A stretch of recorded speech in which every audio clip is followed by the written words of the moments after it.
The topic is Classification of Indian Races by A.C. Haddon.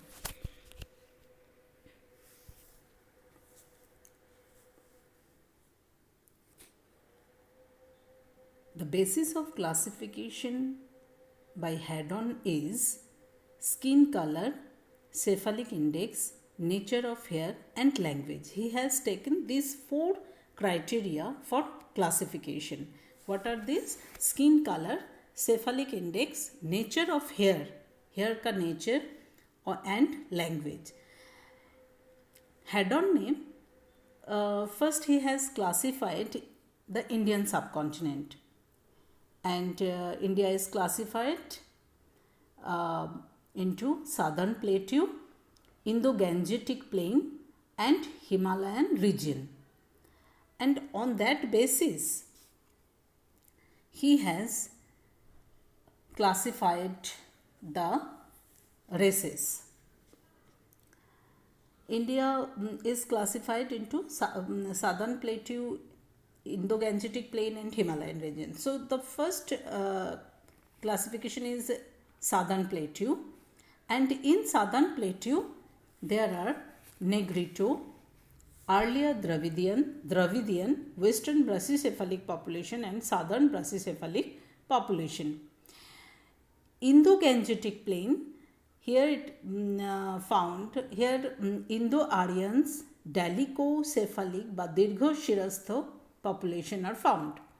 The Himalayan region, where not only Mongoloid population but mixed of other population stay here. इसी classification को अगर हम और थोड़ा सा विस्तृत रूप से बात करें तो हैडन ने भारतीय जनसंख्या का जातीय वर्गीकरण जो प्रस्तुत किए हैं उसका जातीय वर्गीकरण त्वचा की रंग बा स्किन कलर, सेफालिक इंडेक्स बा सुरस्थ सूचकांक, बालों की बनावट बा नेचर ऑफ हेयर एवं भाषा पर आधारित है. हैडन ने संपूर्ण भारत को बा इंडियन सब कॉन्टिनेंट को निम्नलिखित 3 प्राकृतिक विभागों में बांटा है. जैसे जो मैं अभी बता रही थी, साउदर्न प्लेट्यू व दक्षिणी पठार, सिंधु गंगा का मैदान व इंडो गैंजेटिक प्लेन, और हिमालयन रीजन व हिमालय क्षेत्रों. अब एक एक रीजन में कौन कौन सी रेसेस हमें देखने को मिलता है. दक्षिणी पठार व races of the southern plateau. Haddon ने द्राविडियन जाति के लोगों को दक्षिणी पठार के मूल निवासी माने हैं. द्राविडियन हैडन के अनुसार अन्य जातियां द्राविड़ों से ही पैदा हुई हैं. द्राविड़ों से जनित जातियों के रंग रूप में पर्यावरण के अनुसार परिवर्तन होता गया. हैडन ने दक्षिणी पठार की जातियों की एक प्रस्तुति दिए हैं. जैसे फर्स्ट है निग्रिटो. हैडन के अनुसार निग्रिटो जाति के लोग मुख्यतः अंडमान तथा निकोबार द्वीप समूह में रहते हैं. भारत के मुख्य भूभाग से दूर तथा समुद्र से घिरे रहने के कारण इन जातियों का किसी अन्य से सम्मिश्रण नहीं हो पाया है. इनकी एक मौलिक गुण बने हुए हैं. हैडन ने इसको निग्रिटो पापुन्स वर्ग के सामान्य किस्म माना है. पूर्व द्राविडियन. इस जाति के लोग आज की अपेक्षा प्राचीन काल में अधिक विस्तृत क्षेत्रों पर वितरित थे. इनमें कुछ लोग बहुत उन्नतशील एवं विकसित संस्कृति के प्रतीक हैं. इसके विपरीत कई लोग अभी भी पिछड़े हुई अवस्था में है. पूर्व द्राविडियन जाति के लोग का सम्मिश्रण द्राविड़ एवं अन्य जाति के लोगों से होने के परिणाम स्वरूप कुछ विशिष्ट एवं मिश्रित शूद्री नस्ल के लोगों का प्रादुर्भाव हुआ है जो पूर्व द्राविड़ जाति से कुछ उत्तम शारीरिक रचना रखते हैं. इस प्रकार में कई लोग कर्नाटक में मिलते हैं जिनकी उत्पत्ति पूर्व द्राविड़ एवं द्राविड़ जाति के मिलने से हुई है. द्राविड़ जाति थर्ड हैं. द्राविड़ जाति भारत की सबसे प्राचीन एवं मौलिक जाति मानी गई है. भारत में आर्य जातियों के प्रवास से पहले भी द्राविड़ जाति निवास करती थी। भारत में जिस सामाजिक व्यवस्था का निर्माण द्राविड़ जाति के मनुष्यों से हुआ था, अंततोगत्वा भारतीयों आर्यों की आर्थिक एवं सामाजिक व्यवस्था का विकास उसी पद्धति पर चलकर सुदृढ़ हुआ है। अधिकांश पुरातत्व शास्त्रियों तथा इतिहासकारों की मान्यता है कि मोहनजोदाड़ो तथा हड़प्पा की सभ्यता तथा संस्कृति के जन्मदाता द्राविड़ लोग ही थे।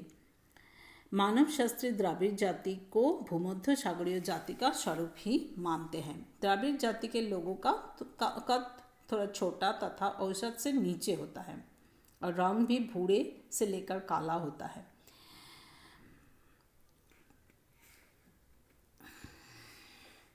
नेक्स्ट है पश्चिम लघु सिर वाली जनसंख्या। हेडन ने दक्षिणी भारत की जनसंख्या में लघु सिर व ब्रासिसेफलिक वाले लोगों को सम्मिलित किया है। पश्चिमी भारत में जो लघु सिर वाली जनसंख्या है उसका नाक विस्तृत एवं लंबा होता है।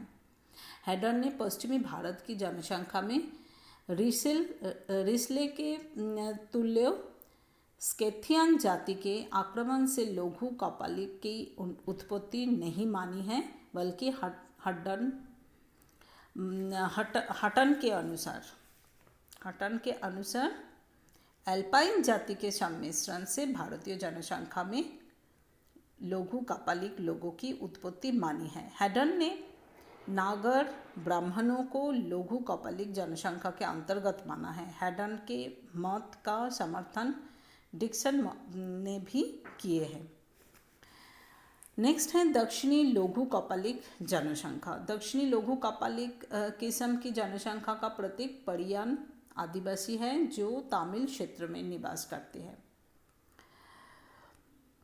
इनकी जो लघु कपालिक जनसंख्या की उत्पत्ति अल्पाइन जाति के प्रवास के परिणाम स्वरूप हुई है। हेडन के अनुसार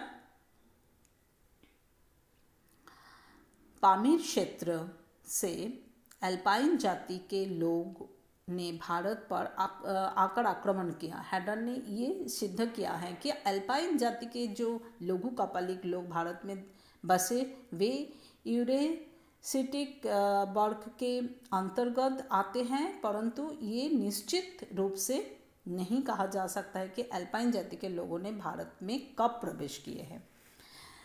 हेडन ने जो क्लासिफिकेशन दिए हैं, फर्स्ट था सादर्न प्लेटू, सेकंड था इंडो गैंजेटिक प्लेन। अब इंडो गैंजेटिक प्लेन व सिंधु गंगा मैदान को हेडन ने हिंदुस्तान के नाम से पुकारा है। इसमें इंडो आर्यन एवं दीर्घशिरस्थ सूचकांक वाली जनसंख्या का प्रमुख स्थान है।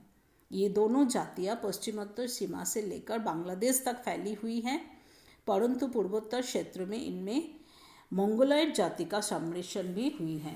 इंडो आर्यन जाति फर्स्ट है, इंडो आर्यन जाति, और सेकंड इसमें दो क्लासिफिकेशन है, एक इंडो आर्यन और दूसरा है दीर्घशिरस्थ सूचकांक वाली जाति।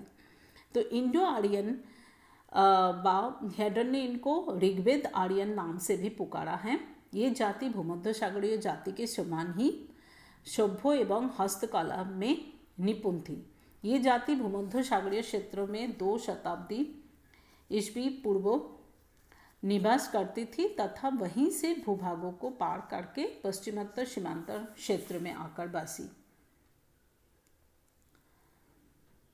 इसके उपरांत कई प्रवासी हिंदुस्तान में आकर बसने लगे। बाद में इस क्षेत्र पर सिकंदर महान ने आक्रमण किया। हेडन के अनुसार ऋग्वेद आर्यन व इंडो आर्यन लोगों ने द्राविडियन जाति के लोगों को दक्षिणी भागों में खदेड़ डाला, उनको उधर उस तरफ भगाया तथा स्वयं पंजाब, कश्मीर, उत्तर प्रदेश तथा उन भागों में निवास करने लगे।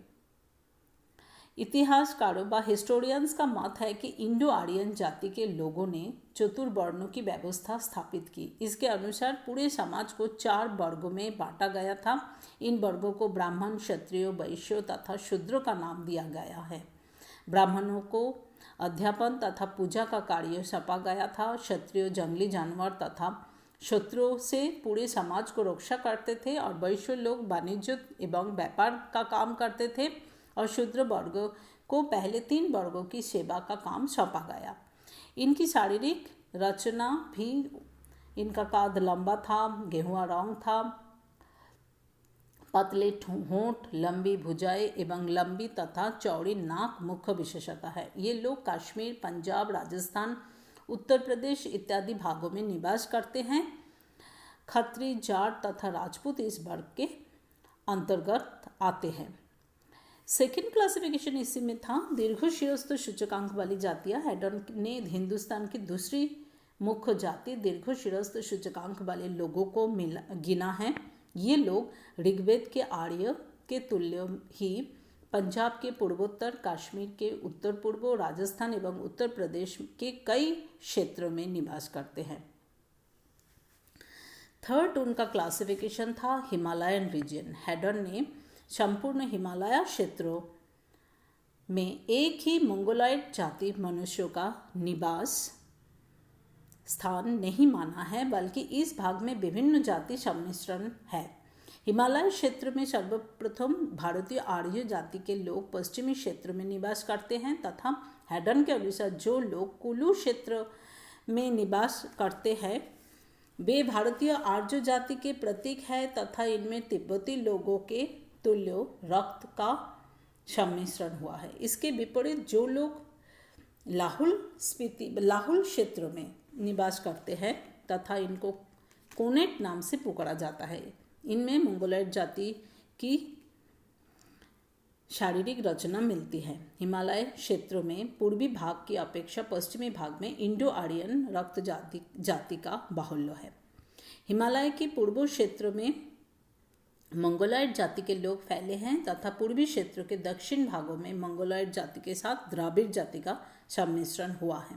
मंगोलॉयड जाति के लोग अधिकांश आसाम के उत्तरी भाग, भूटान, सिक्किम, दार्जिलिंग, उत्तर प्रदेश एवं नेपाल के सीमा तथा कश्मीर के पूर्वोत्तर भागों में फैले हैं। इनकी त्वचा का रंग हल्के पीले से लेकर लाल होता है, परंतु इनमें कुछ लोगों की त्वचा का रंग द्राविड़ जाति के लोगों से मिलता है। इनके शरीर में मांसपेशियों का अच्छा विकास रहता है। इनकी आंखों के ऊपरी पलकों का आकार बादाम जैसा होता है।